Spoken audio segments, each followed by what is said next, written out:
You're going to hear a conversation I had not long ago with a witness who, whilst on his way to work one morning travelling the Grain Road near Elmshaw in the Rossendale Valley, came across something he wasn't expecting to see. I was just on my way to work and coming on the Grain Road. It was a nice bright morning, you know.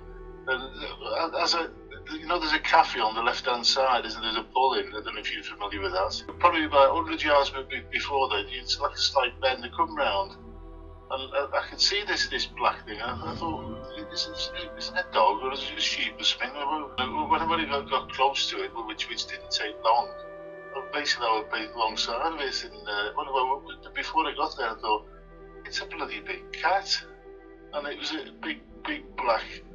I mean, I'm not really familiar with it, you know, but people say about the black panthers, so, you know, it was a big cat type beast, you know. It was just sat on the end where the entrance to the cafe is, just minding its own business kind of thing. Just that's I was like totally.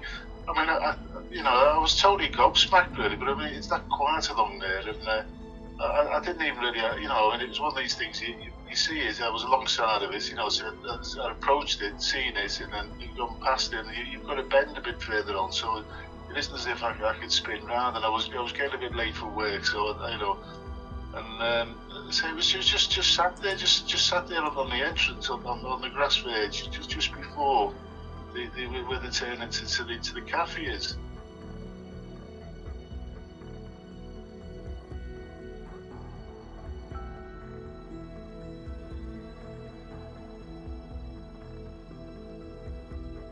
I've heard it say Elmshaw not so far away, and I know because you feel a bit of a fool saying anyone to think bloody hell, you've been on the drink or something, you know. But you know, I'm reading between I've seen bits and bobs online about around the Elmshaw area. And so somebody said there was a sighting on the golf course at Elmshaw.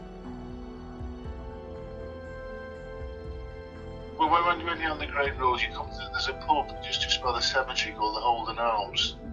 Yeah. Well, my mate used to have, when you turn right there towards Elmshaw, he used to have a big allotment. Well, he used to have rears. They're like an ostrich type bird. And the thing is that he had two of them, and he goes down one more, and one's completely gone, and then the other one was so terrified that it got a runner, and it escaped somewhere. He eventually found it, but it was badly bitten. But the other one, they said usually they're too big for foxes to take.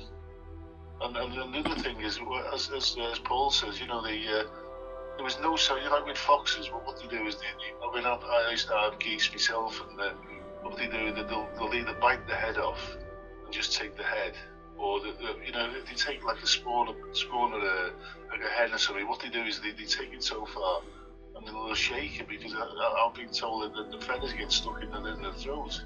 There's another factor too. You see, I went into work and I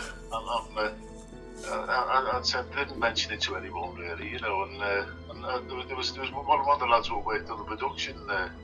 He put a post in on Facebook, and he's ran into like the outdoor life. He has all his kids, and then they go crayfish hunts, and he's got them out all the time. So he's always mooching around in the woods and that. And he put a post in on there that there was a woods very very near to where the cafe is. I hadn't spoken to this chap, and he put on there, he'd found all this like fragments of bits of dead animals, and there was a scratching post, but it was quite a big scratching post. It wasn't just like a. So because it said that this was unrelated. I hadn't spoken to Aaron about it. But he said his assumption was that it was a big cat scratching post, and where he put a killing area.